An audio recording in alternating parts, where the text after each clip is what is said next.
केंद्र और प्रदेश सरकार की 60 से 70% जन कल्याणकारी योजनाएं ग्राम पंचायतों के सर्वांगीण विकास और समाज के अंतिम पावदान पर खड़े व्यक्ति के विकास, कल्याण, शिक्षा, स्वास्थ्य, सुरक्षा, रोजगार के प्रति जवाबदेह है। बता दें कि भारतीय लोकतंत्र की व्यवस्था में ग्राम पंचायत पहली सीढ़ी है, जिसके लिए प्रत्येक 5 वर्ष पर आम चुनाव कर ग्रामीणों के द्वारा ग्राम प्रधान, पंचायत प्रतिनिधि का निर्वाचन किया जाता है।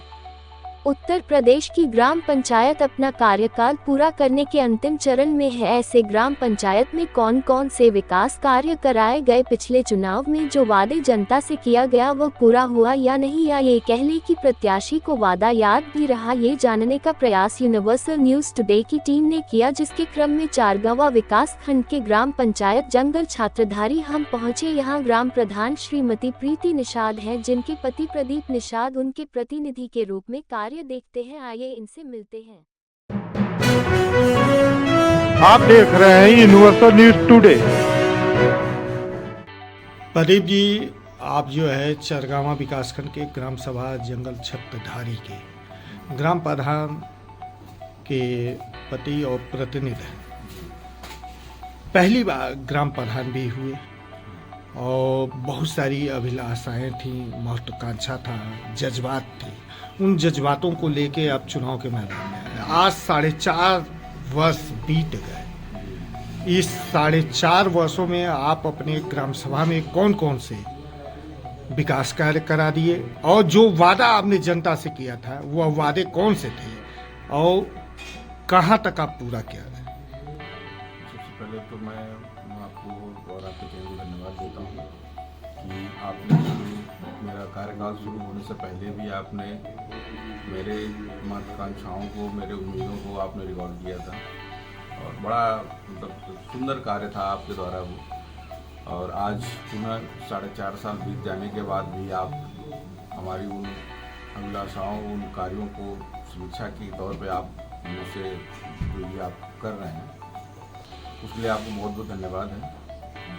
देखिए, ग्राम पंचायत का चुनाव लड़ने का उद्देश्य था कि एक नई सोच, नई विचारधारा के साथ ग्राम पंचायत हम लोग विकास करें और लगभग 4 साल में हम लोगों ने उस पर कार्य किया और मान के चलिए कि 60% उन कार्यों को हम लोगों ने संपादित किया है। विकास के नाम पे देख लिया जाए तो आज़ादी के बाद से कुछ ऐसे हमारे टोले थे जहाँ पे ईंट नहीं रखे गए, लेकिन हम लोगों ने उन सब कार्यों को अच्छे तरीके से करवाया। आपके ग्राम पंचायत में कुल 11 टोले हैं। 11 टोले में कुल कौन कौन से टोले थे जहाँ सड़क तक नहीं थी? अब उस टोले की आप देख लीजिए तो मेरे जहाँ मैं प्रॉपर मेरा निवास जिस टोले पे है, कौन सा टोला है? बंगला टोला है। हाँ। वहाँ पे आज़ादी के बाद से अब तक मतलब कच्ची ही था, ईंट तक नहीं रखा गया था। तो मेरे जीतने के बाद हमने सबसे पहला काम उसको खड़ंजा लगा के करवाया, लगभग 200 मीटर का। और मीरगंज टोला एक है मेरा, उस टोले में भी मतलब बेसिक सुविधा है वही था, कच्ची रोड था, नाली नहीं था। लेकिन आज के टाइम में आप हमारे टोले पे चले जाएंगे तो आपको कहीं कच्ची नहीं दिखेगा, मतलब एक गली भी आपको कहीं दिखेगी, मतलब हाँ सब जगह इंटरलॉकिंग ईंट लगे हुए हैं, पाइप नाली बना हुआ है। आपने इंटरलॉकिंग अभियान के तहत किया, लगभग कुल सभी को जोड़ दिया जाए, इसकी लंबाई कितनी हो जाएगी? 10 किलोमीटर प्लस हो जाएगी।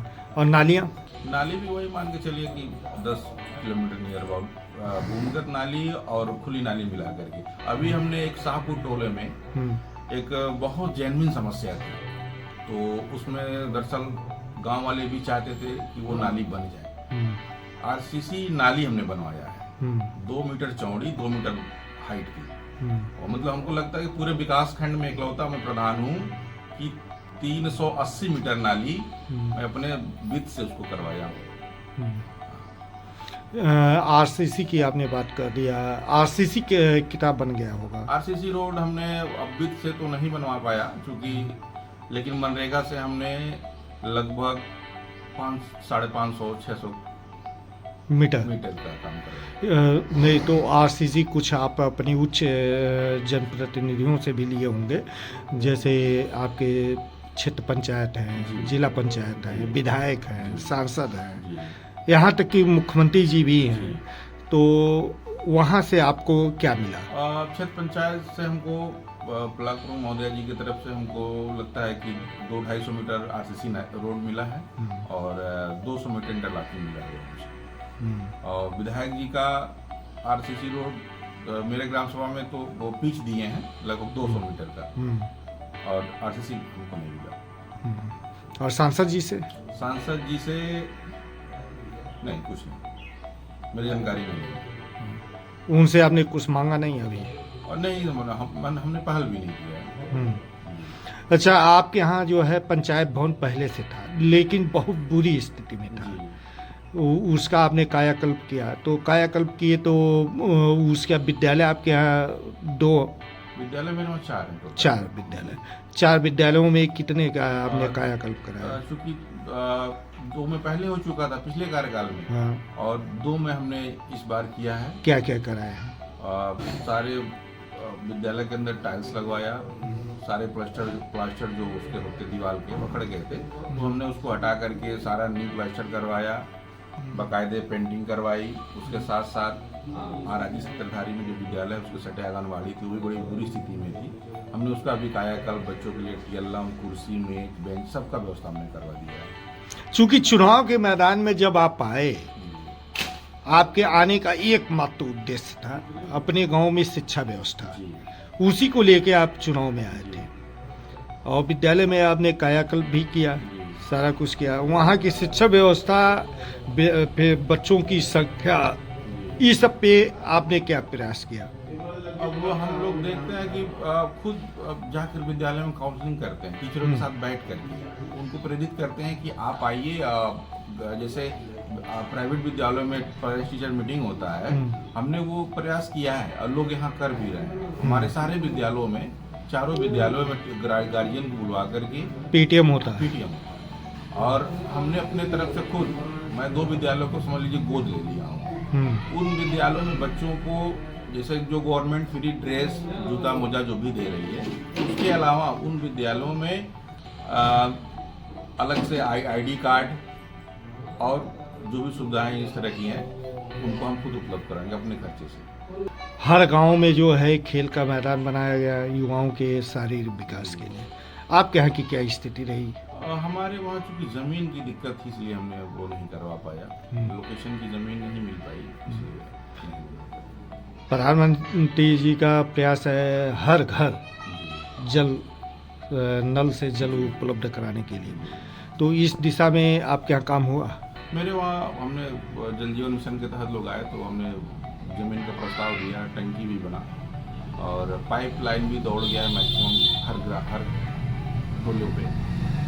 अभी उसका मान चलिए 80% काम हो चुका है, टोटी वोटी अभी नहीं लग पाया है, वो लग जाएगा तो माननीय प्रधानमंत्री जी का सपना साकार हो जाएगा। जन कल्याणकारी योजनाओं की बात करें तो वृद्धा पेंशन, विधवा पेंशन, दिव्यांग पेंशन, यह एक जज्बा भी आप में था कि जो लोग छूट गए हैं आपके गांव के, अभी तक वंचित हैं, उनको उपलब्ध कराएं।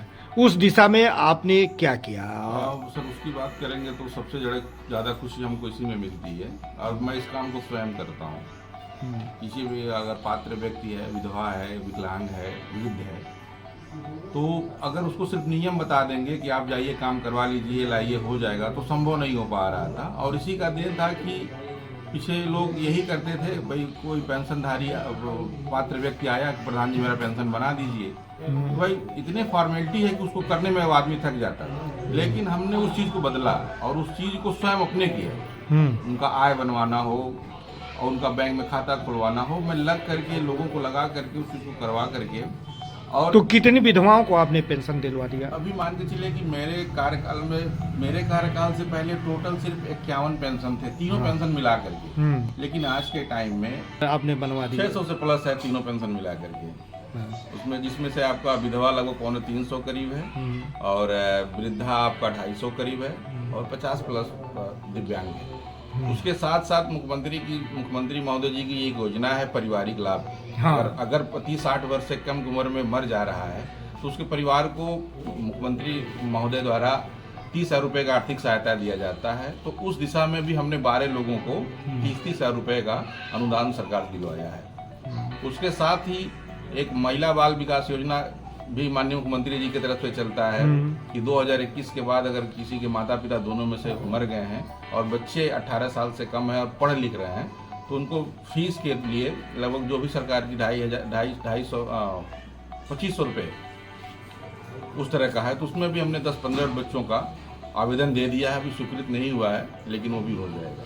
आप जो है युवा के पीड़ा को भी समझते हैं, उसी के क्रम में आपने प्रयास किया कि आपके यहाँ के कुछ बच्चे जो है जाके जॉब में भी लगाएं, जिसके लिए आपने सिक्योरिटी गार्ड तक के जो भर्तियाँ हो रही थी उसमें आपने प्रयास किया है। क्या सफलता मिली?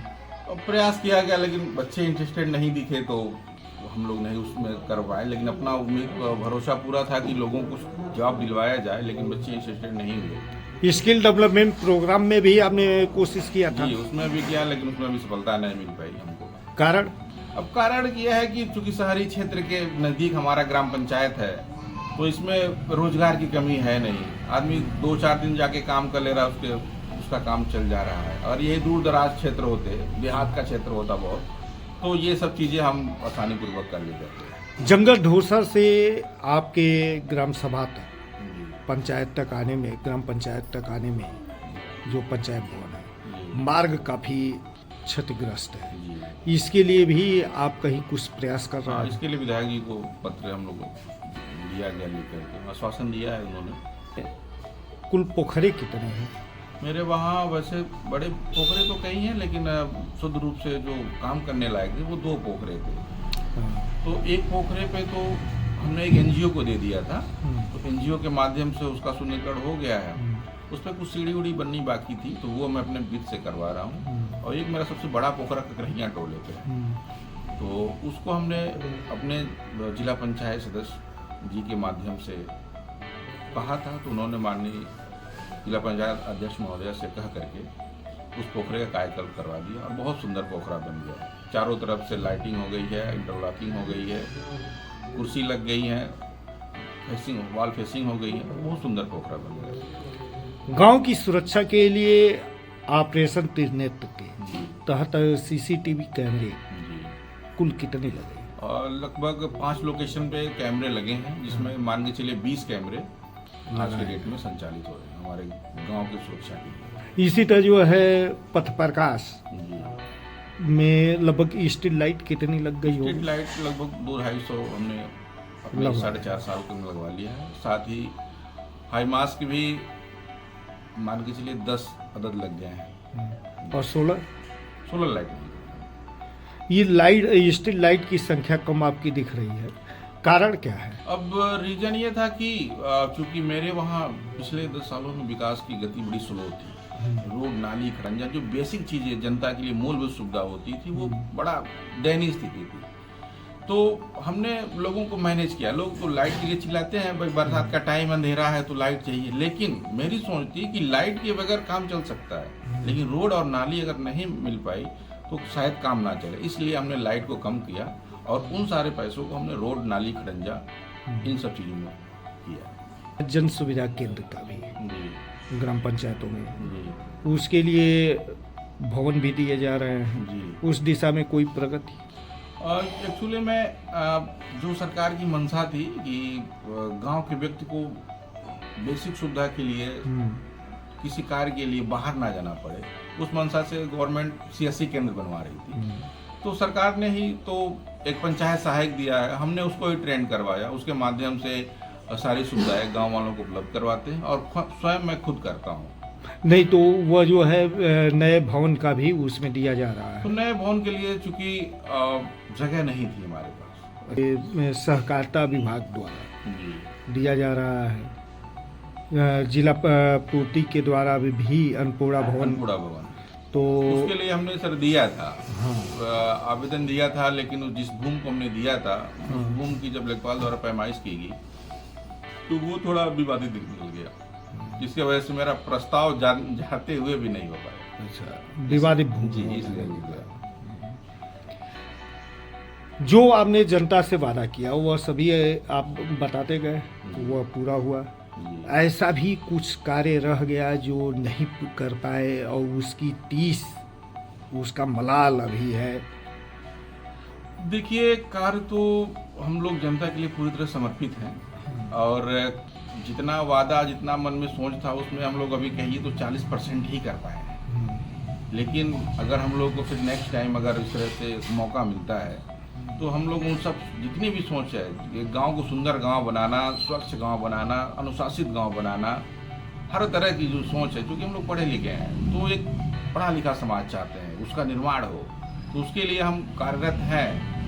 तो उसके लिए भी आगे अगर मौका मिलता है तो भी, नहीं मिलता है तो भी हम उस क्षेत्र में लगे रहेंगे और उस कार्य को करेंगे। इस प्रधानी के चक्कर में आपको ग्राम सभा से जनता के द्वारा एक उपहार भी मिला जी। कि आप जो है बीपी के भी पेशेंट हो। अरे चलिए, क्या जनता कहेंगे? का प्रेशर है, वो तो क्या किया जाए। अब पब्लिक है तो भाई सेवा के लिए उतरा गया है तो उतनी तो समस्याएं होती रहेंगी, ऐसा नहीं है, चलता रहेगा, जीवन है। अब बीमारी तो आना जाना लगा रहता है। आप अपने ग्रामीणों से क्या अपील करना चाहेंगे? ग्रामीणों से यही कहेंगे कि जिस तरह से उन्होंने समर्थन दिया हमको एक पद पे बैठाया, मैं उनके विश्वासों के साथ लगभग मैं संतुष्ट हूँ कि 40% से ज़्यादा नहीं खरा उतर पाया हूँ। वो अंदर अभी मलाल है। अगर हमको फिर पुनः एक बार अवसर मिलता है तो जो भी हमारे अंदर इच्छाएं दबी हुई हैं उनके लिए, उनके विकास के लिए जो भी कार्य है उसको ईमानदारी से मैं अगले 5 वर्ष में पूरा कर दूँगा। धन्यवाद।